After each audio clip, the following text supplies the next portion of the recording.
Bonjour, ici Gras pour les dubitaristes. Qu'êtes-vous en train d'écouter ? Il s'agit d'une série d'interviews réalisées durant l'été 2021 dans le but très méta de questionner le scepticisme. Notre association, les dubitaristes, se revendique de l'esprit critique, mais nous savons que nous n'en sommes pas experts et expertes et que la communauté zététique n'en est pas gardienne. C'est pourquoi je suis allé trouver des personnes plus ou moins proches de la zététique, certaines ne connaissaient d'ailleurs pas le terme, pour parler de l'esprit critique avec elles. Les thèmes évoqués varient bien sûr selon les personnes, mais la discussion reste orientée vers la représentation biaisée qu'on peut avoir de l'esprit critique, sur des dérives de ses usages, sur des aspects problématiques liés à la communauté elle-même, bref, des critiques. Je salue au passage une partie des productions critiques du scepticisme et de la zététique, venant de l'extérieur ou de l'intérieur de la communauté. Petits avertissements avant de commencer. Les projets de notre association sont acceptés en collectif, mais les prises de position individuelles n'engagent pas le collectif. Dans cette émission, ma parole reste donc la mienne.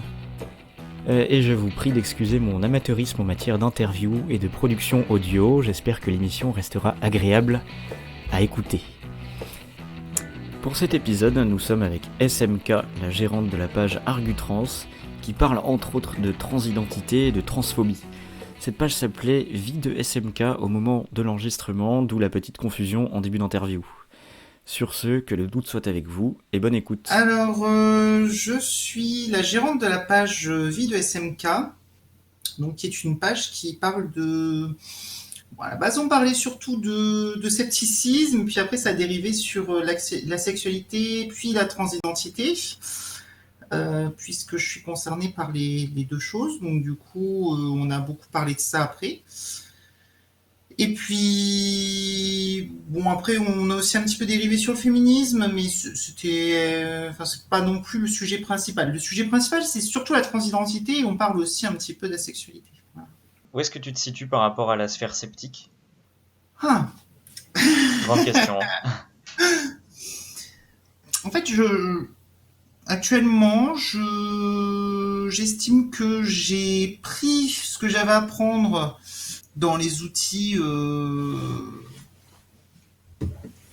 dire, j'ai acquis des outils grâce au scepticisme qui me sont fort utiles. J'en apprends encore par rapport au scepticisme, mais je dirais que je ne fais plus vraiment partie de la sphère sceptique comme je le faisais avant, donc à être actif sur les groupes, etc. Je me suis un petit peu éloignée de tout ça, même si je garde encore en fait la méthode qui je pense est quand même bonne, même s'il y a quelques petits points noirs pour certaines personnes en particulier et quelques petites dérives qui peuvent apparaître. Mais sinon, la méthode en soi n'a rien de problématique. Ouais, bah, t'inquiète, on va en reparler des dérives, même pas Oui, mal, je sens. Toi, ça t'inspire quoi, le terme zététique ? pour moi, le terme zététique, c'est une pratique, c'est censé être l'art du doute à la base. Et puis, bon, malheureusement, certains membres n'expriment plus trop de doutes et expriment autre chose que des doutes. Et on n'en est plus trop sur le doute avec certains, donc voilà. C'est triste, mais... Comment t'es rentré dans le milieu sceptique ? Qu'est-ce qui te parlait dans ces notions-là ? Alors, comment je suis rentré dans le milieu sceptique ? J'étais un petit peu complotiste, enfin un petit peu, non, pas beaucoup non plus, on va pas abuser. Et j'avais quelqu'un dans une résidence, enfin dans la résidence universitaire où je vivais, qui m'a conseillé le groupe suite à ce que j'avais dit sur je sais plus quelle théorie du complot, etc. Et donc j'y suis allé, j'ai vu des gens apporter des sources, etc., développer des sujets. Et puis je me suis dit, enfin j'ai remis en question pas mal de choses que je tenais pour vraies. Et donc après, je me suis dit, bah, cette méthode-là, elle est pas mal en fait. Donc j'ai commencé à l'appliquer. Et du coup, après, je me suis fait une place dans la sphère sceptique. Et puis après, bah, ça m'est passé, comme j'ai dit avant. Voilà. Toi, tu fais partie de ces gens qui sont rentrés dans la sphère sceptique en ayant eu un parcours de croyante, en gros. Oui, oui, oui, oui, oui. Bah, j'ai cru que j'étais coupeuse de feu, j'ai cru que... Alors, Grimaud, j'ai pas totalement accroché, mais j'avais vu le documentaire et je me disais, ouais, bon, alors j'étais pas dans le debunk, mais je me disais, ouais, pourquoi pas, mais j'y étais pas à fond. Il y avait quoi d'autre? Il y avait deux, trois petits trucs. Ah oui, bah les OGM, le nucléaire, les pesticides.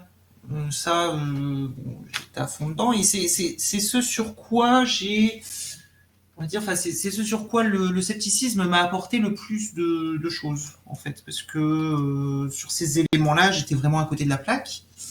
Et donc, ça m'a permis de réaliser que ben, j'étais à côté de la plaque.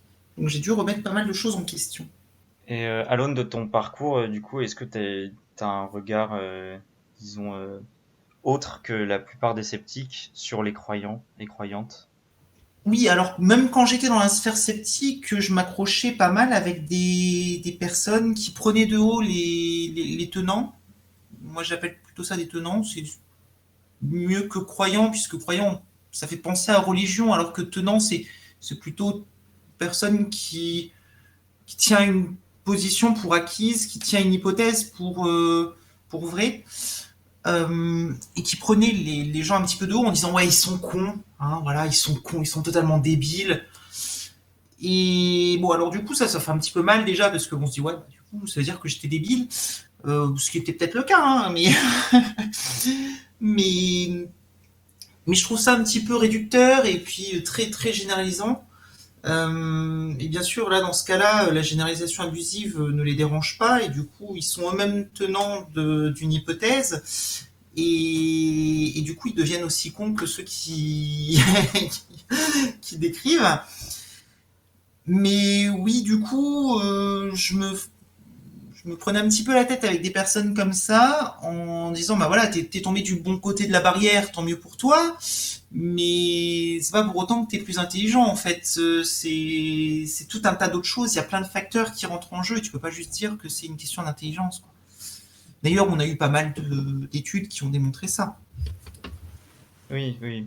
Bah, du coup, j'en profite pour préciser un peu au niveau des termes employés que l'enjeu là, c'est pas de définir scepticisme ou croyant ou tenant ou de définir les bons termes pour en parler.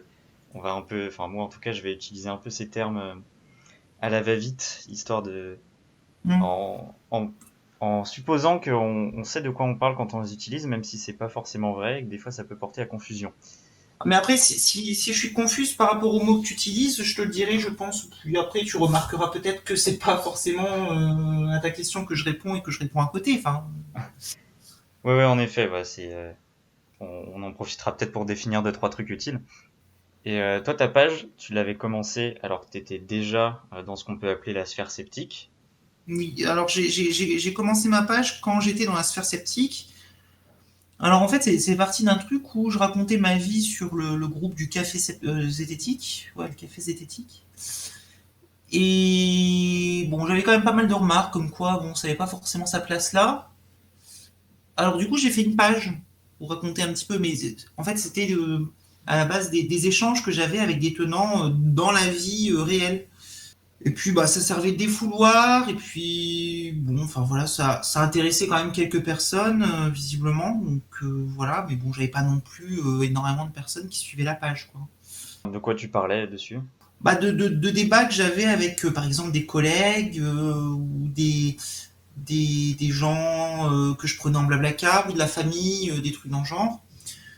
C'était principalement ça, ou alors des trucs que je voyais qui m'interpellaient. Ça, c'était plus rare. C'était plus des débats que je racontais.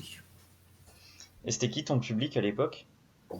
Moi, c'était principalement des sceptiques, hein, des personnes qui faisaient partie des groupes zététiques. Ouais, il y en a toujours, parce que ta page a un peu changé de... J'en ai gardé quelques-uns quand même. Il y en a beaucoup qui sont partis. Il y en a beaucoup qui n'étaient pas là et qui sont partis quand même. Enfin, qui ont dit ouais, jamais je viendrai là. Il y en a un notamment qui a fait un gros foin quand il est parti.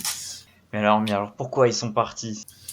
Alors, le post qui a fait partir le plus de sceptiques, c'était un post où je disais que dire qu'on ne veut pas, enfin, c'était peut-être pas formulé comme ça, c'était au début, donc je le formulais peut-être pas aussi bien, hein, mais vouloir ne pas être attiré par les femmes trans est transphobe. Donc j'avais dit ça, et j'ai eu énormément de sceptiques qui sont venus me dire « Ouais, c'est de la culture du viol, tu nous obliges à coucher avec des personnes trans », alors que c'était pas du tout ce que je disais, en fait. Ce que je disais, c'était que refuser le concept de sortir avec une femme trans ou une personne trans juste parce qu'elle est trans, c'est de la transphobie puisque ça s'explique par le fait qu'elle soit trans. Et donc du coup après ils en sont venus à expliquer que ouais c'est comme si dire que ne pas vouloir sortir avec des hommes ne pas vouloir sortir avec des femmes c'est sexiste ou des trucs dans le genre. Et je dis non, c'est totalement différent parce que autant des orientations basées sur le genre, bon, on en trouve beaucoup, hein, mais des orientations basées sur le fait d'être cis ou trans, non. Et puis il n'y a pas de différence notable. Oui, il y a une grosse importance sur le genre au niveau des orientations, puisque le genre tient une grosse place dans notre culture. Mais c'est pas comparable au fait d'être cis ou trans, en fait. Enfin, ça n'a rien à voir. Et ça implique que les femmes trans ne sont pas vraiment des femmes. Et d'ailleurs, on l'a très bien vu, puisque on a eu beaucoup de gens, enfin, j'ai eu beaucoup de gens sur cette page qui m'ont dit non, moi je suis pas transphobe, hein, c'est pas du tout une idée de ça, c'est juste mes préférences, etc. Et qui en venaient petit à petit à me dire ouais, mais les femmes trans, c'est pas vraiment des femmes, quoi. Puis on a eu droit à tout un tas de clichés, de généralisation. Donc en gros, on m'a dit oui, mais j'aime pas les pénis. J'ai fait ah ouais, mais ça tombe bien parce qu'il y a des femmes trans qui ont des vagins, donc voilà, donc tu peux très bien être attiré par une femme trans si elle a un vagin. Et puis après on m'a dit oui, mais le vagin c'est pas pareil, il reste encore des poils, ça lubrifie pas très bien, etc.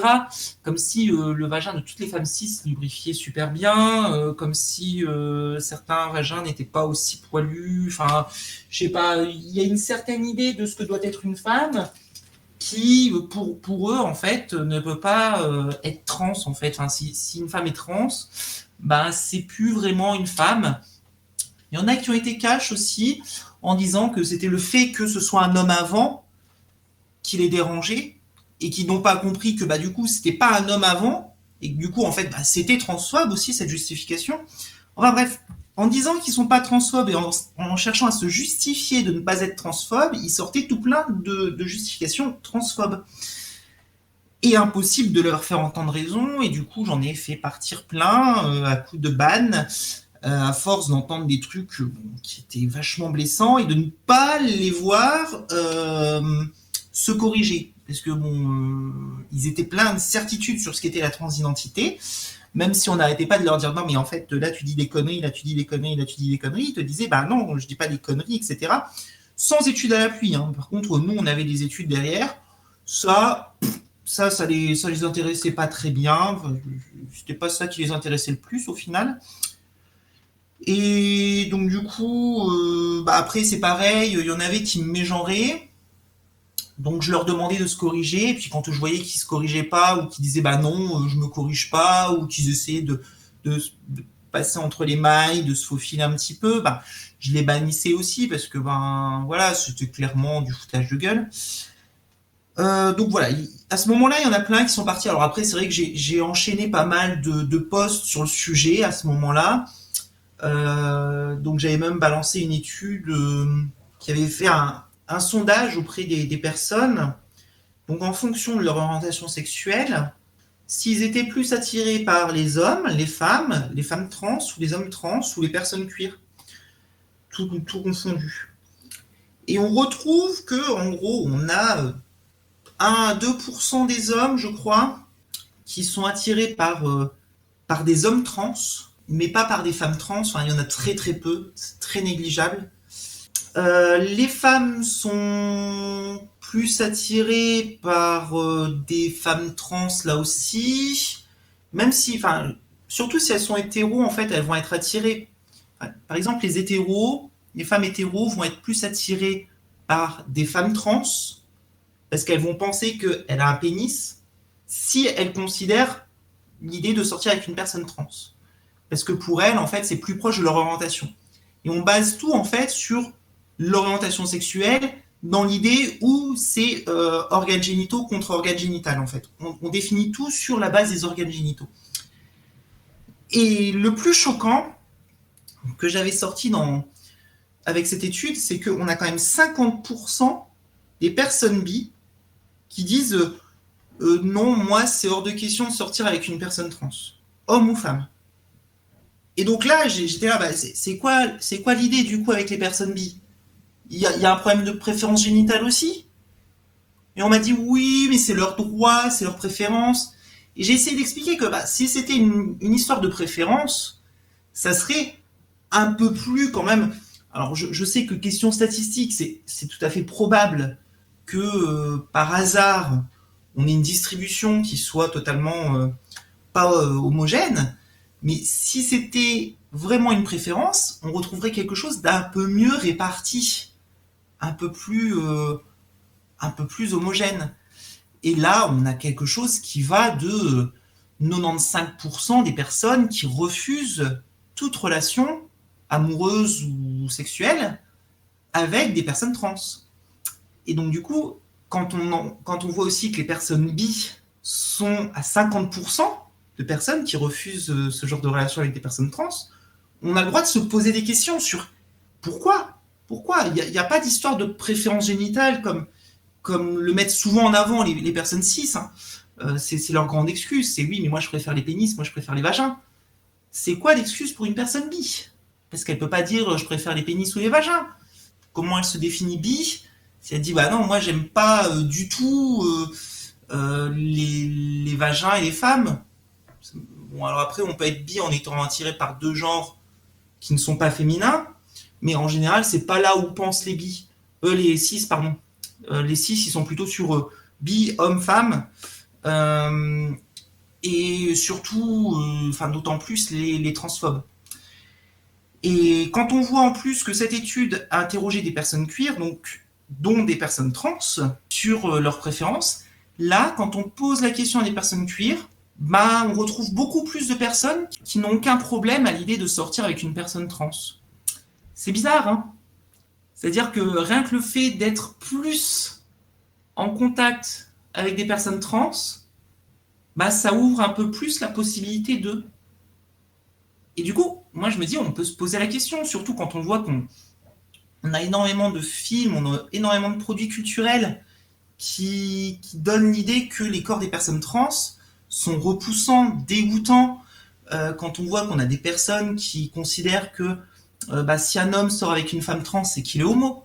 Ça se dit encore. On a tout ça qui vient dans la culture et qui, à mon sens, pousse les personnes à ne pas vouloir sortir avec une personne trans. Ce qui est logique. Mais après, on peut le critiquer.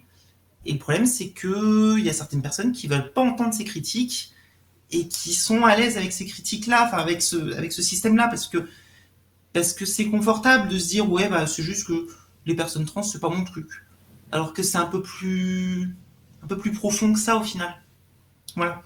Donc voilà, on en a perdu beaucoup là-dessus. Les sceptiques. Par rapport à tous les sceptiques qui sont partis de ta page à cause de ce post et de ces débats, moi, je trouve que ça pose une grosse question, c'est pourquoi, et ça va plus largement que juste sur ton post, mais pourquoi en fait il y a autant de transphobie? Est-ce que c'est plutôt de la mauvaise foi, de l'ignorance, un biais issu de leur socialisation? Du coup, ça pose aussi la question de c'est qui les sceptiques? Pour moi, cette transphobie, c'est plus dû à l'ignorance.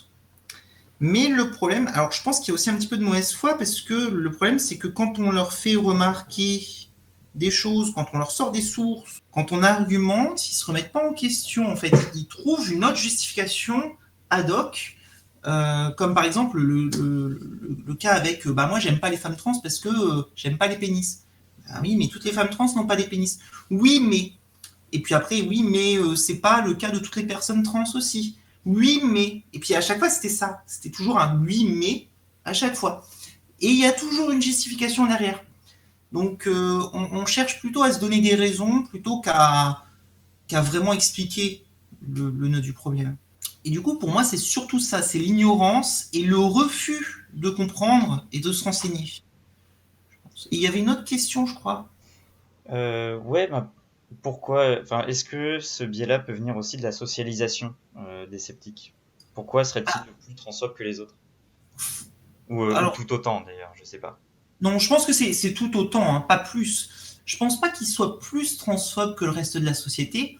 Pour moi, c'est juste l'idée que la société est un système qui est par nature transphobe, qui n'admet pas l'existence d'autre chose que homme cis, femme cis.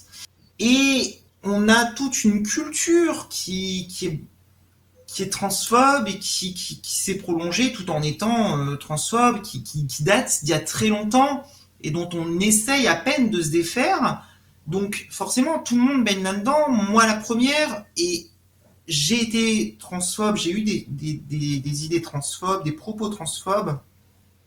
J'en ai même encore maintenant parce que ben, c'est très difficile de se défaire de toute cette culture et de tous ces biais qui ont été inculqués par la société. Mais ce qui fait que les sceptiques ont plus réagi sur ma page par rapport à tout ça, il y a deux choses. C'est que bah, ma page était quand même assez connue de certains sceptiques, et les sceptiques ont une propension à aller contredire les personnes qu'ils estiment dire de la merde. Donc du coup, à partir du moment où bah, quelqu'un va dire quelque chose qui est contraire à ce qu'ils pensent être vrai, ils vont aller le contredire. Et ça s'est fait avec ma page, ça s'est fait avec d'autres trucs, sauf que bah, sur les OGM, sur les pesticides, etc., bon, en général, ils se plantent pas trop. J'ai pas, enfin, il y en a peut-être quelques-uns qui sont à côté, hein, mais en général, ça va encore. Mais autant sur la transphobie, ils sont pas renseignés. Du coup, ils vont parler d'un truc dont, enfin, qu'ils ne connaissent pas, en partant du principe qu'ils connaissent tout. Et à partir de là, ben, ça pose problème. Et je pense que c'est ça qui a fait qu'il y a eu beaucoup de réactions de la part de sceptiques. C'est le fait de vouloir corriger les personnes qui disent n'importe quoi. Et le fait que j'étais déjà assez proche de la sphère à l'époque, et que du coup, bah attends, on a une sceptique là qui dit n'importe quoi, faut la ramener dans les rangs, hein, et puis faut qu'elle arrête de dire n'importe quoi. Après, est-ce que tous pensaient à une sceptique? Je sais pas, mais bon, voilà. Ah ouais, en fait, il y a une sorte de mésusage de la méthode zététique, si on peut dire, qui amène à se croire neutre, objectif et à nier que les vécus aussi peuvent être des données. Oui, voilà, il y a ça aussi, et encore, je me basais, enfin à l'époque, j'étais encore dans cette idée que bon, le témoignage, c'est pas une source fiable. Bon après, ça dépend aussi le témoignage et le contexte du témoignage. Enfin, je veux dire, un témoignage sur les ovnis, bon, je vais pas forcément estimer ça fiable parce que bon, je me dis il y a tout un tas de. Mais après, un témoignage sur un viol, bon, j'estime que les personnes, bon, il y a des biais, etc. dans les témoignages, mais pas au point d'imaginer un viol. Voilà. Alors après, il y a les souvenirs, etc. Enfin, souvenirs modifiés. Ça, c'est encore toute une autre question. C'est très rare quand même, hein, de ce que j'ai vu. Donc bref, oui, après, à l'époque, du coup, je partageais beaucoup de sources et eux, beaucoup de témoignages. Et en fait, je pense que le scepticisme, souvent, en fait, enfin, quand on défend les pesticides, les OGM, etc., moi, j'ai remarqué ça parce que j'ai beaucoup milité aussi sur les pages Facebook et autres pour dire que, bah, attention, il ne faut pas dire n'importe quoi sur les OGM, les pesticides. Et souvent, en fait, je me rendais compte que je me retrouvais à défendre l'ordre établi, en fait. J'étais là, bah, écoute, les lois, elles sont pas si mal faites, etc. Explique-moi, c'est quoi le problème avec les lois actuelles. Donc après, ce à quoi on me répondait, oui, bah, il faudra interdire le Roundup, etc. Ce à quoi je disais, mais pourquoi il faudrait interdire le Roundup, etc. Et là, j'ai eu la même chose en fait. J'ai eu la même chose, c'est-à-dire que on m'a dit oui, mais attends, les lois elles sont pas si mal faites. J'en ai même eu un moment quand j'ai dit oui, nous personnes trans, on aimerait avoir les mêmes droits que les personnes cis. Et il y en a un qui m'a fait bah quel droit vous n'avez pas que nous on a. Et j'en avais déjà vu plein faire la même chose sur le sexisme. En disant bah attendez les femmes dans les lois elles ont les mêmes droits. Et ce à quoi j'ai répondu bah écoute déjà on n'est pas reconnu comme étant les parents de nos enfants, c'est-à-dire que moi par exemple demain si je viens avoir un enfant je peux être reconnu comme le père de l'enfant mais pas comme la mère. Et encore si je vais être reconnu comme la mère d'un autre enfant, enfin non en fait il faudrait que je crois c'est tout un bordel un truc dans le genre il faudrait que je sois faudrait que j'adopte mon propre enfant pour devenir sa mère, un truc dans le genre. Enfin, c'est totalement farfelu parce que ça considère pas en fait qu'il puisse y avoir des femmes trans qui ont des spermatozoïdes et qui font des enfants en fait. C'est pas du tout pris en compte. On n'a pas le droit à la PMA, c'est pas pris en charge comme pour les personnes cis hétéros. Donc ça c'est pareil pour les lesbiennes. Hein. Alors quand je dis on, c'est pas les femmes trans, hein, c'est les hommes trans pour le coup. Hein. Donc on a plein de choses où on n'a pas les mêmes droits que les personnes cis. Et à partir de là, le mec, il m'a demandé des exemples et tout. Je lui ai donné les exemples. Et après, j'ai plus trop entendu parler de lui. Je crois que je l'ai banni plus tard pour autre chose.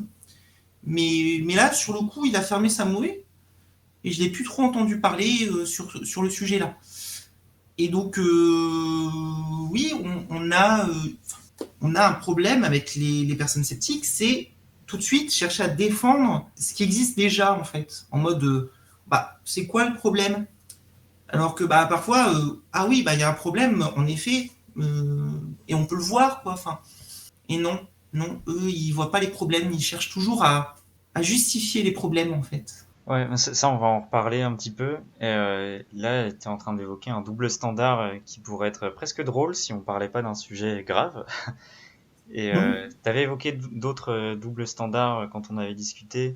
Par exemple, bah, quand des gens te répondent moi, je ressens pas ça comme ça. Donc c'est un témoignage, alors que dans le scepticisme, on n'arrête pas de dire que témoignage n'est pas une preuve, nanana. Quand on te répond que tu es biaisé parce que tu es militante, alors que le scepticisme, c'est une démarche militante, que ça soit pour l'ordre établi ou contre l'ordre établi. Ah, c'est ce que je disais tout à l'heure, hein, quand je parlais de militer pour l'utilisation des OGM et des pesticides. Je militais déjà à l'époque. Et quand j'ai créé le groupe Z-Team, c'était un groupe militant. À la base, l'idée, c'était d'aller sur des pages, partager des posts pour aller dans les commentaires et argumenter contre les personnes qui disent des choses sur les pesticides ou sur les OGM pour essayer d'apporter un petit peu d'arguments et de ne pas laisser juste la peur des choses prendre le dessus. Donc oui, pour moi, le scepticisme, c'est militant. Ça ne peut pas être autre chose en fait. Alors, si c'est militant, qu'est-ce que c'est l'enjeu de l'esprit critique pour toi? Bah, pour moi, l'enjeu de l'esprit critique, qui est supposé être en tout cas, c'est une meilleure reconnaissance de la science et de ce qu'elle apporte, des connaissances scientifiques. Une meilleure inclusion de ces connaissances dans le débat public. Je crois que c'est tout, oui, c'est ça, hein. Ça milite pour ça. Là, on vient d'évoquer que l'esprit critique pouvait éventuellement, même en tant que militantisme, défendre l'ordre établi. Du coup, comment on fait pour distinguer une pratique de l'esprit critique qui serait plutôt dénonciatrice des oppressions systémiques ou de l'ordre établi, et une autre qui serait justement pour la défense de ce statu quo? C'est en fonction des propos qui sont tenus, je pense. Je pense que les arguments ne seront pas sensiblement différents. J'ai pas l'impression que mon argumentaire soit vraiment différent maintenant d'à l'époque. La seule chose qui a changé, c'est ce que je dis sur certains sujets. Je parle beaucoup plus des sujets LGBT qu'avant. Avant, bon, je m'interdisais un petit peu d'en parler. Je voyais que c'était un petit peu tabou dans le monde sceptique. Donc, j'en parlais pas trop. Et qu'est-ce qui fait que maintenant tu en parles plus? Eh bien, parce qu'à l'époque, je me sentais pas concerné du tout. Et du coup, bon, je savais pas trop quoi en penser.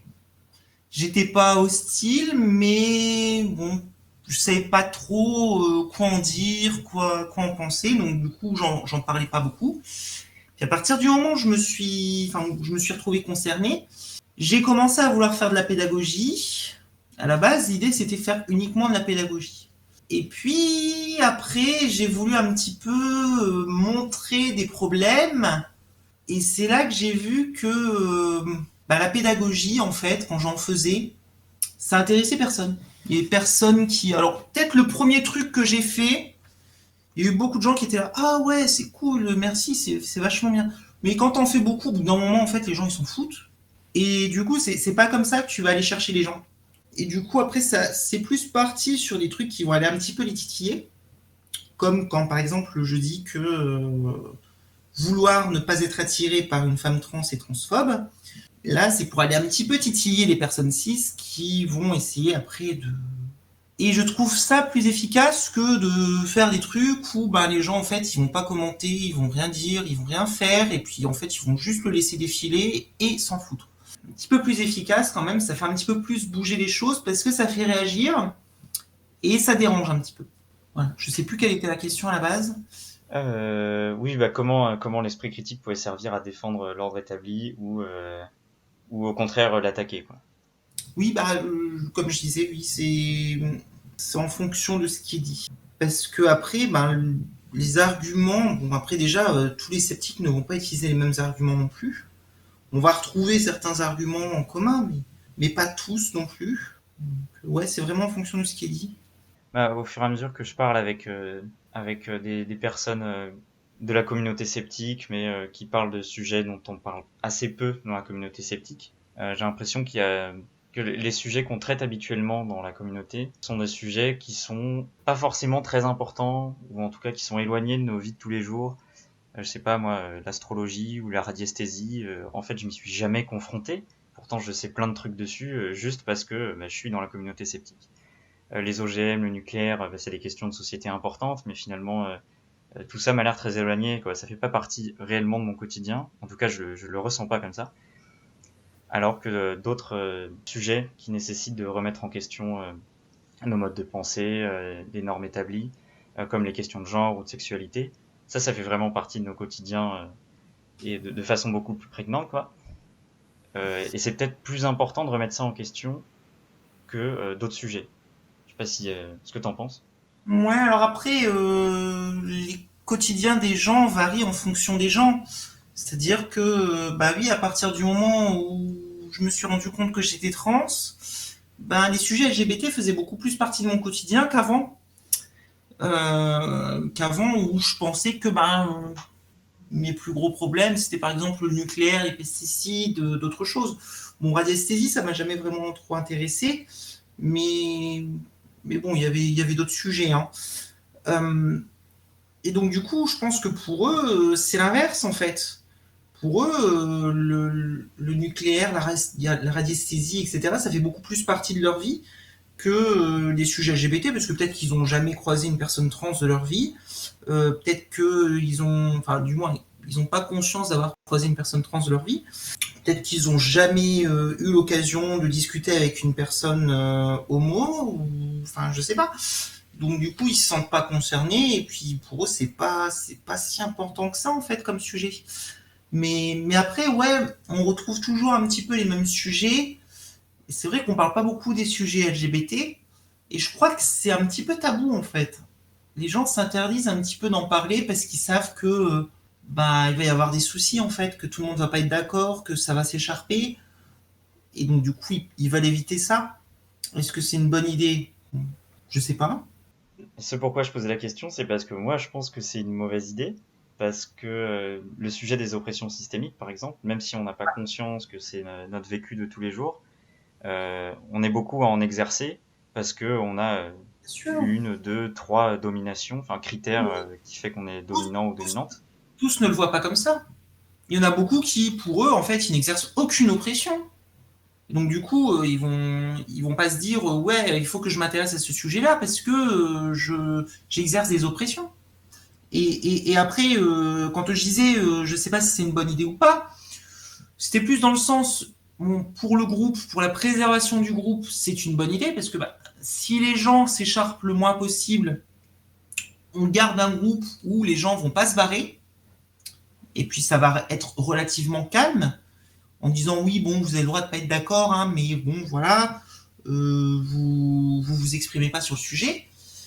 Tandis que après, le problème, c'est que du coup, on laisse faire des choses qui vont mettre mal à l'aise une minorité qui, elle, va chercher à se barrer.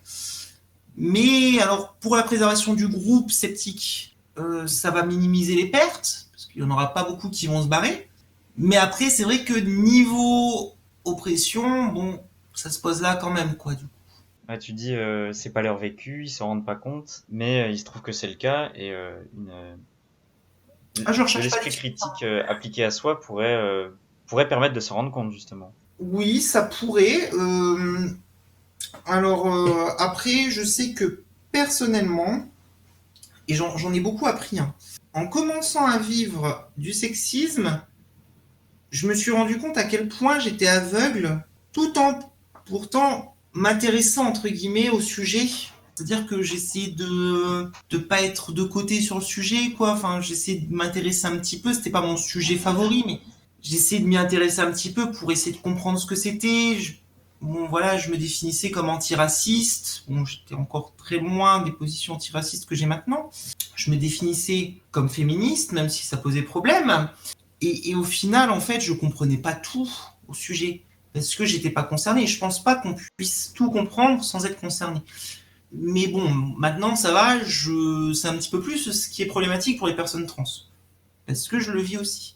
Mais à l'époque, je le savais pas et j'avais des personnes qui me disaient ouais non, c'est pas trop ça et je les écoutais et j'essayais de modifier en conséquence. Ouais, donc en fait, le vécu et le militantisme sont pas forcément des biais et peuvent être au contraire des outils pour l'esprit critique. Oui, si on arrive à comprendre le vécu des autres, ce qui est très difficile. Et sinon, en fait, c'est son propre vécu qui aide à comprendre un petit peu les enjeux. Mais sinon, si on n'est pas concerné, c'est très difficile quand même de comprendre le sujet, je trouve. Il y a plein de sujets sur lesquels je ne suis pas concerné et j'ai du mal à comprendre. Le racisme, par exemple, j'ai encore du mal. Je ne suis pas concerné, donc du coup, bon, j'ai beau essayer de faire gaffe, c'est encore un petit peu difficile pour moi. Est-ce que tu aurais des pistes de bons comportements sceptiques, on pourrait dire, quand on s'intéresse à des sujets pour lesquels on n'est pas concerné? Écoutez ce qu'on nous dit déjà. Parce que j'ai l'impression, enfin un petit peu comme tout le monde, hein, je pense que les sceptiques sont pas très différents des autres là-dessus. Quand on défend une position dans un débat, on a du mal à s'en détacher. Et du coup, on cherche un petit peu à la défendre bec et ongle, même si elle est mise à mal. Alors que si elle est mise à mal, il faudrait se demander pourquoi. Et ça se fait pas tant que ça, j'ai l'impression, dans les milieux sceptiques. Et c'est dommage. Ou alors ça se fait, mais sur des petits désaccords, quoi. Hein. Les personnes sont sensiblement d'accord, sauf sur un petit point, quoi. Donc, du coup, changer d'avis sur ce petit point, c'est pas très grave non plus. Mais alors pourquoi dans la communauté sceptique il y a des sujets comme ça, particulièrement certains sujets plutôt que d'autres, où on a du mal à se remettre en question, voire on ne veut pas se remettre en question? Mais je pense que déjà, il y a très peu de personnes qui sont concernées dans le milieu sceptique. Et je pense aussi que la communauté LGBT a mauvaise presse dans le milieu sceptique. Parce qu'il y a le problème de oui, mais tu es militant, donc ce que tu dis est biaisé. Et forcément, à partir de là, ça coince un petit peu. Parce que si on n'écoute pas les gens parce qu'ils sont militants, du coup, on n'écoute pas les gens. Alors que, enfin, je sais pas, moi, quand j'argumentais avec des anti-vax, des anti-OGM, des anti-pesticides, j'ai essayé d'écouter ce qu'ils avaient à me dire quand même. Enfin, parce que parfois, il y en avait qui me disaient des trucs, ça me faisait réfléchir quand même. Par exemple, à un moment, je discutais avec un mec ou une femme, je sais plus, qui disait oui, mais il faut pas diffuser de glyphosate trop près des rivières, etc. Et il m'avait sorti une étude où ça montrait que le glyphosate dans l'eau, c'était pas top, c'était un petit peu polluant. Et donc, en cherchant savoir si bon, il y avait d'autres études qui disaient le contraire ou qui affirmaient la même chose, en voyant un petit peu l'état des lois actuelles, etc., j'ai vu que c'était pris en compte dans la réglementation. On n'avait pas le droit de mettre du glyphosate trop près des cours d'eau. Et après, du coup, j'ai dit, bon, voilà, c'est interdit par la loi. Après, ouais, j'ai bien conçu que le paysan qui va appliquer son glyphosate, il va peut-être pas forcément, bon, c'est pas que les agriculteurs, hein, mais on sait que les personnes, en général, bon, enfin, moi, je suis la première à traverser au feu rouge, hein, oulala, attention. Donc, parfois, les réglementations, on les suit plus ou moins scrupuleusement, quoi.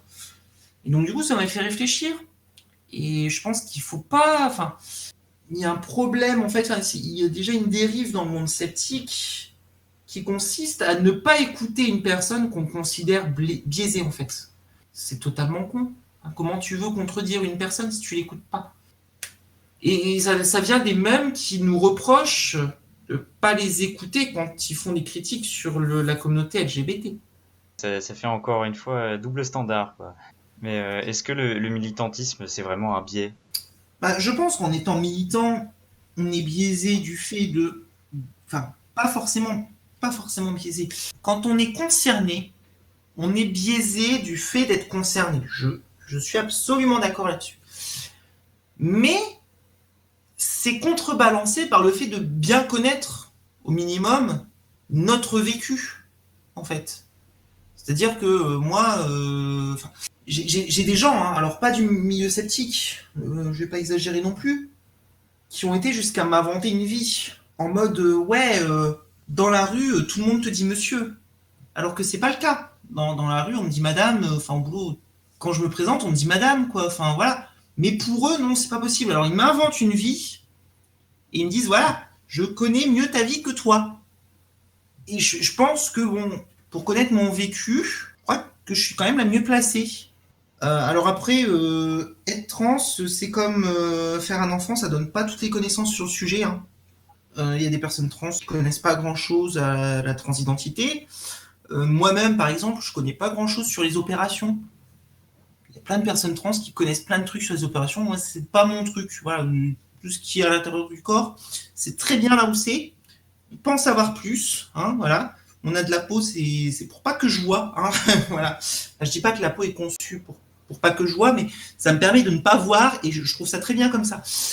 Et du coup, il y a quand même un biais, mais aussi un avantage qui donne aussi des connaissances. On est quand même plus amené à connaître quelque chose qui nous concerne. Enfin, on est plus susceptible de connaître des choses là-dessus.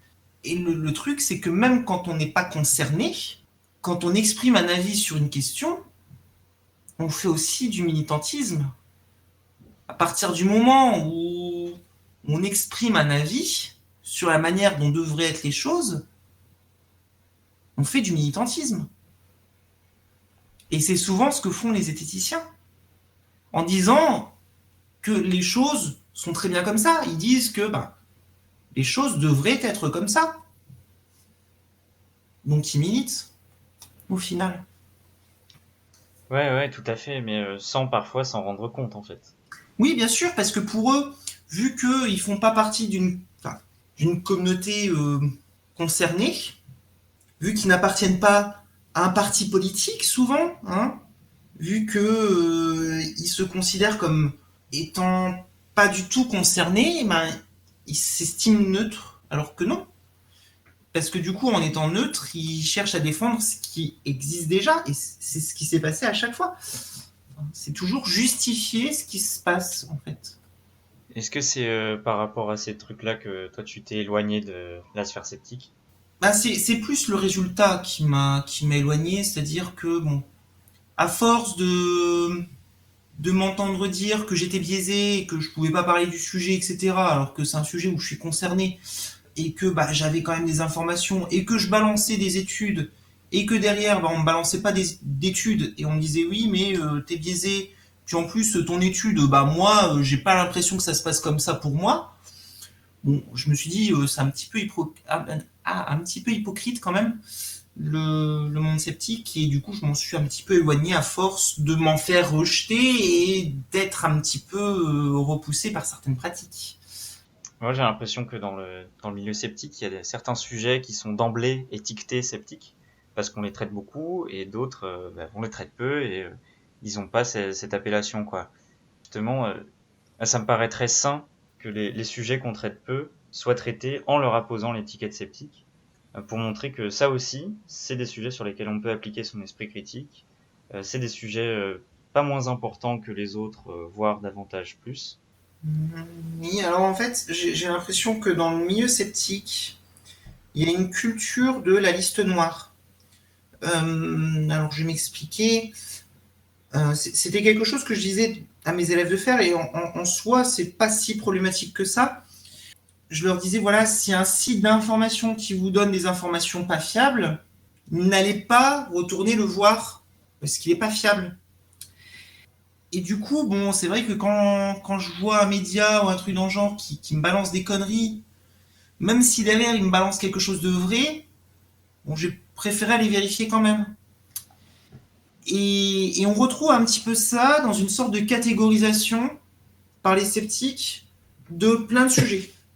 C'est-à-dire, c'est très binaire, en mode, les vaccins c'est bien, anti-vax c'est pas bien. Donc du coup, si tu te dis anti-vax, bon, je sais que je suis déjà d'avance contre toi. De la part de personnes qui se disent neutres, voilà, je trouve ça bizarre. Et puis, du coup, pour les sujets LGBT, il y en a beaucoup qui vont estimer que les LGBT ils disent que des conneries. Et du coup, là, en fait, ils considèrent que tous les LGBT sont un même média, en fait. C'est une même personne. Et du coup, à partir du moment où t'es LGBT, tu dis forcément des conneries. Peu importe si t'es pas la même personne que la personne qui a dit des conneries avant, pour eux c'est des conneries. Surtout qu'en plus, la plupart du temps de ce que j'ai entendu, en fait, c'est pas trop des conneries, ce qui est dit, mais pour eux c'est des conneries. Parce que pour eux, c'est pas fiable. Et il y a plein de choses pour les sceptiques, c'est assez difficile de les remettre en question pour eux. Voilà. Et puis après, du coup, sur ces sujets-là, on se retrouve avec une méthode hyper critique et des personnes qui font du sea lioning. Tu peux peut-être expliquer ce que c'est, parce que c'est une notion. Moi, j'ai appris ça récemment, donc je suppose que tout le monde ne connaît pas. Le Alors j'ai sea appris lioning. ça récemment aussi. En fait, le sea lioning, c'est, je pourrais peut-être le traduire en faire tourner quelqu'un en bourrique. En gros, c'est continuellement poser des questions, ne rien avancer en fait, ne pas avoir de position propre.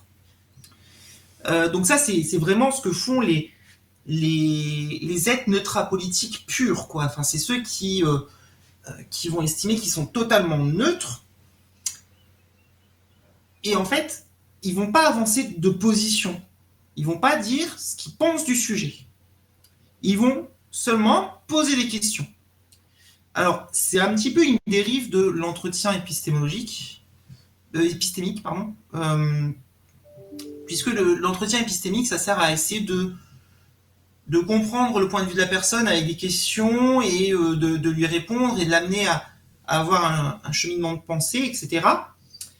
Et la dérive, c'est juste poser des questions pour essayer de piéger la personne, de la noyer sous des questions, en fait, enfin, de continuer à la faire tourner en bourrique, demander les sources, etc. Sans soi-même avancer de position. Donc, en fait, t'es pas attaquable parce que t'as pas de position. Et toi, en fait, tu continues à remettre en cause ce que dit l'autre personne continuellement. Et ça, c'est une grosse dérive de la sphère sceptique, parce que du coup, on se retrouve avec pas mal de personnes qui font ça en pensant qu'elles font de l'entretien épistémique. Et c'en est pas. Et puis, on retrouve toujours le fait de défendre le statu quo, puisque si quand on a une position qui remet en cause le système établi et qu'on pose des questions sur cette situation, on la défend au final. Donc on défend ce qui se fait déjà. Et du coup, pour eux, défendre ce qui se fait déjà, c'est neutre parce que ce qui se fait déjà, c'est entre ce qui s'est fait avant et qui était pas bien et ce qui se fera, ce qui se pourrait se faire et qui est pas bien non plus. Donc c'est pile poil entre les deux. De toute façon, on est dans le juste milieu à partir du moment où on s'estime neutre, on est tout pile dans le biais et le sophisme du juste milieu. C'est-à-dire que, ouais, entre les nazis et les antifas, bah moi je suis entre les deux. Bon, enfin voilà, il y en a qui veulent tuer des gens et il y en a qui veulent les empêcher. Ah, moi, je les empêche de tuer certaines personnes, mais pas toutes, quoi. Enfin voilà, comme ça au moins je suis entre les deux et c'est la meilleure solution. Non, ça marche pas super bien comme ça. Ah, c'est vrai que formulé comme ça devient tout de suite assez absurde. Bah oui, mais eux, en fait, ne le formulent pas comme ça, et ça devient plus complexe dans leur tête, je pense. Enfin, je me permets de le dire parce que j'ai eu une période où je pensais comme ça aussi, où je cherchais toujours à être la plus neutre possible. Dans la pratique du sea lioning que tu as expliqué, j'ai l'impression qu'il y a aussi une autre dérive, c'est de se dire que toutes les questions sont forcément bonnes à poser, alors que parfois des questions peuvent Oui, il y a aussi comporter ça. un implicite, enfin Oui. une affirmation implicite, et que des fois cette affirmation elle va à l'encontre de tout un consensus scientifique. Il y a aussi ça, j'avais vu passer sur un groupe Facebook de sceptiques. Donc bon, là, on se retrouve avec des sceptiques qui sont vachement réactifs quand même. Hein, enfin voilà, donc bon, c'est pas très étonnant de leur part et je pense pas qu'ils soient très représentatifs de toute la communauté sceptique.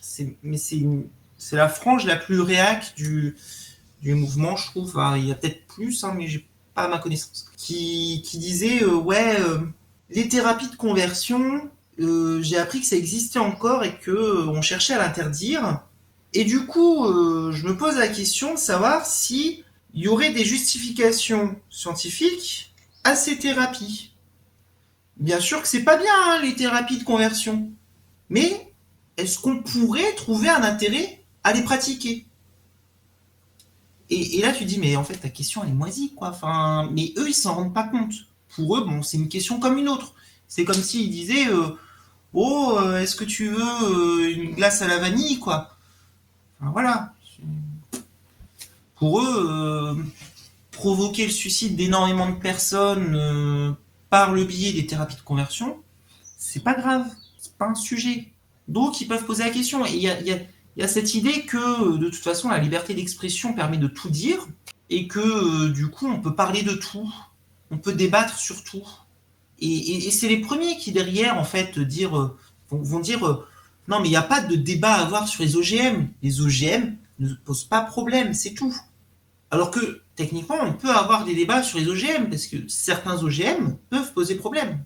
Les OGM en eux-mêmes, non, mais certains, oui. Et par contre, vont partir du principe qu'on peut débattre sur la vie et la mort de personnes tranquillement, quoi, et que la liberté d'expression enfin, leur laisse la possibilité d'avoir ce débat qui n'en est pas un. Parce qu'on ne devrait pas avoir à débattre sur est-ce que certaines personnes doivent vivre. Pareil, on ne devrait pas avoir à débattre sur l'existence de certaines personnes. Je veux dire, à partir du moment où, enfin, parce que c'est souvent le cas, hein, où on a des personnes non binaires qui disent, ben voilà, moi je suis non binaire, ben, elles existent. On a des personnes qui se disent non binaires, donc elles sont non binaires. Et il n'y a pas de débat à avoir là-dessus. Elles sont non binaires, elles se définissent comme telles. Donc c'est tout. Mais pour eux, il y a un débat à avoir. Donc oui, il y a un problème avec la conception de la liberté d'expression aussi chez les sceptiques, qui pensent qu'on peut parler de tout, comme ceux qui pensent qu'on peut rire de tout. Hein. Je crois que je vais appeler cette émission le bistandard des sceptiques, tellement tu en as soulevé.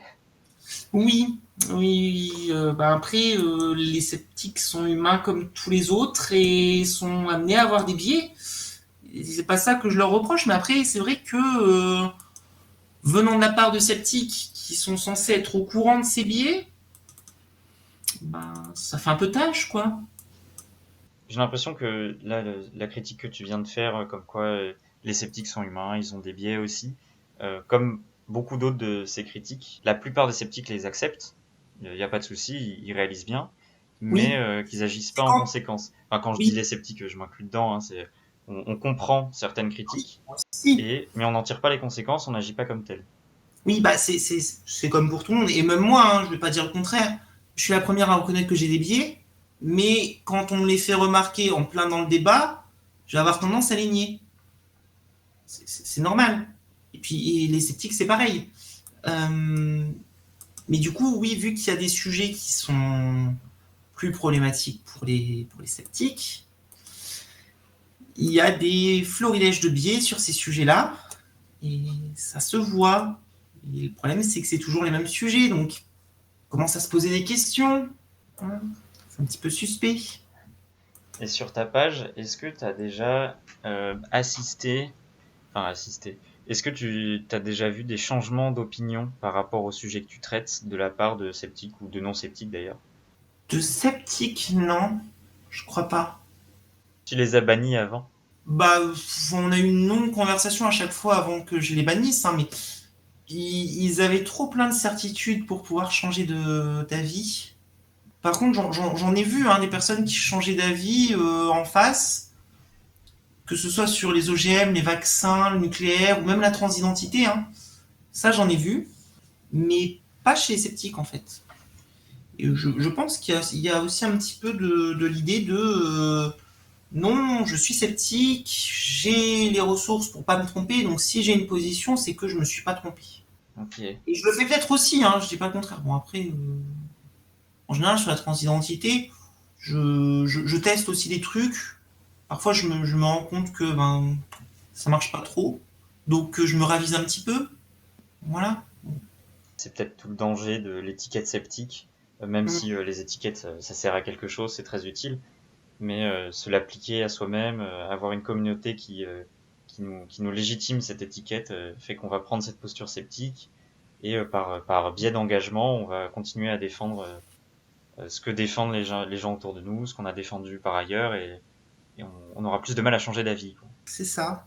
Et sur ta page, d'après ce que j'ai compris, tu parles à plusieurs communautés, enfin, qu'on peut catégoriser très grossièrement entre transidentité et scepticisme. Et j'ai l'impression, d'après ce que tu dis aussi, qu'il y a des conflits entre ces communautés. Comment est-ce que tu gères ça? Est-ce que tu vois des conflits dans tes commentaires? J'ai parfois quelques conflits. Parce que, bah oui, à la base, j'avais une communauté assez sceptique. Bon, là, il y a eu un gros conflit là-dessus. Après, j'ai une communauté assez, enfin, plutôt LGBT, là, pour le coup, qui n'était pas forcément sceptique. Et du coup, quand je parle de sujets qui sont par rapport au scepticisme, parfois j'ai des clashs. Alors après, j'ai l'impression que j'ai pas, il n'y a pas non plus, enfin j'ai pas l'impression que les personnes trans par exemple soient super anti-vax non plus.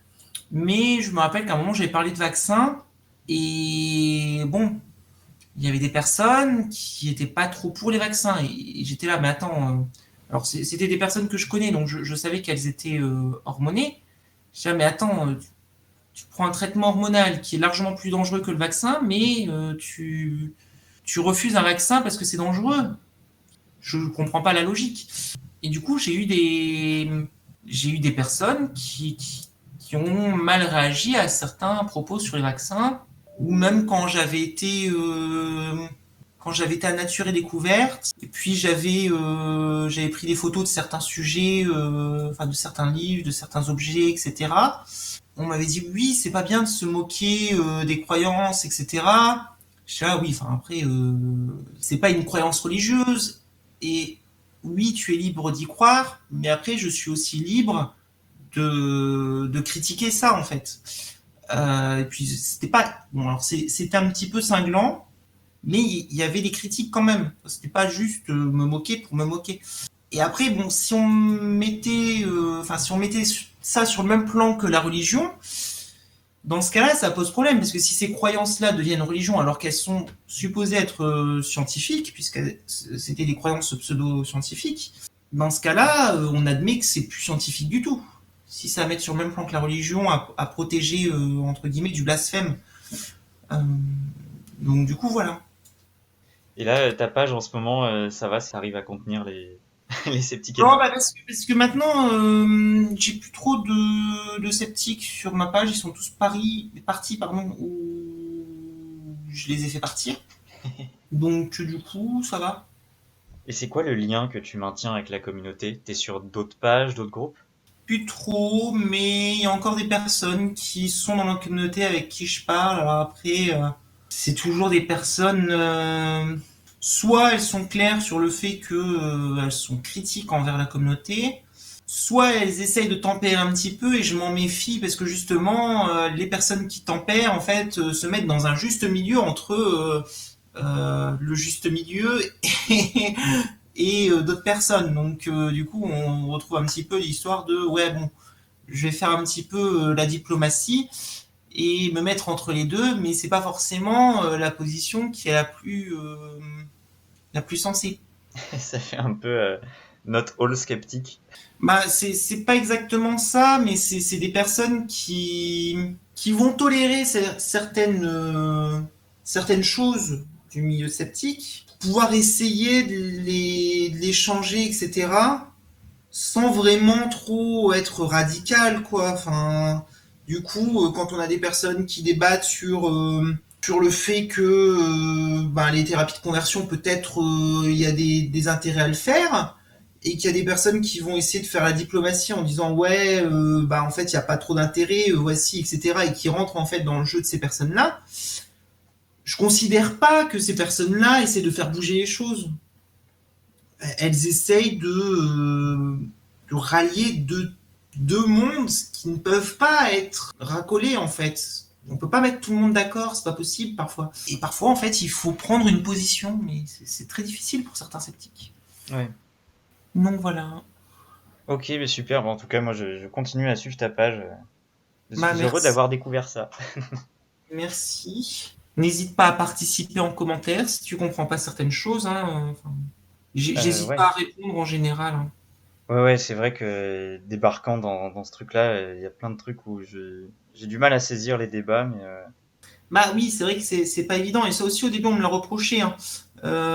Au début, ouais, c'est sympa, c'est clair. Et puis après, je suis allé un petit peu plus profondément dans le sujet. Et puis on m'a dit, ouais, mais pourquoi tu nous parles de trans exclusionnistes, là, qui rejettent les femmes trans parmi les femmes, alors que, bon, quand tu faisais de la pédagogie sur ce que c'était la transidentité, bon, bah, c'était plus sympa quand même. Bah ouais, mais en même temps, il y a des problèmes qu'il faut pointer du doigt aussi. Et ben ouais, c'est peut-être compliqué à comprendre pour les gens, mais ben c'est le sujet quoi. Enfin, quand de la physique nucléaire, tiens, on va revenir sur le nucléaire, et que le prof il commence à être bien spécifique, etc. Sur des aspects bien particuliers, vous dites pas ouais, enfin c'était sympa au début quand vous parliez de l'aspect global, etc. Mais bon, maintenant, là, vu qu'on parle de formules mathématiques, ça devient un petit peu compliqué pour moi quand même. Bon après, sur ma page, je fais pas court non plus, mais si on cherche à comprendre un sujet, c'est à notre responsabilité d'essayer de comprendre. Maintenant, c'est pas forcément toujours possible, mais on reproche pas à la personne de changer de sujet et de parler de choses trop compliquées. On pose des questions pour essayer d'avoir une idée plus facile, on invite la personne à essayer de reformuler pour mieux faire comprendre le truc, mais on ne lui reproche pas de parler de choses plus compliquées. C'est un peu bête. ouais, ouais, l'analogie avec le cours de physique nucléaire, c'est très clair, ouais, en effet. À un moment, faut creuser le sujet, quoi, c'est tout. Oui, voilà, et on peut pas toujours parler de 1 plus 1 égale 2, quoi. Enfin, il y a un moment où on arrête les additions et on passe aux soustractions. Hein. Et bon, ça devient plus compliqué, mais bon, on est avec. Merci à SMK pour cette interview, j'espère qu'elle vous aura plu. Les Dubitaristes, c'est une association basée à Bordeaux. N'hésitez pas à suivre nos activités si le sujet de l'esprit critique vous intéresse ou si vous avez envie de vous impliquer. À une prochaine et que le doute soit avec vous.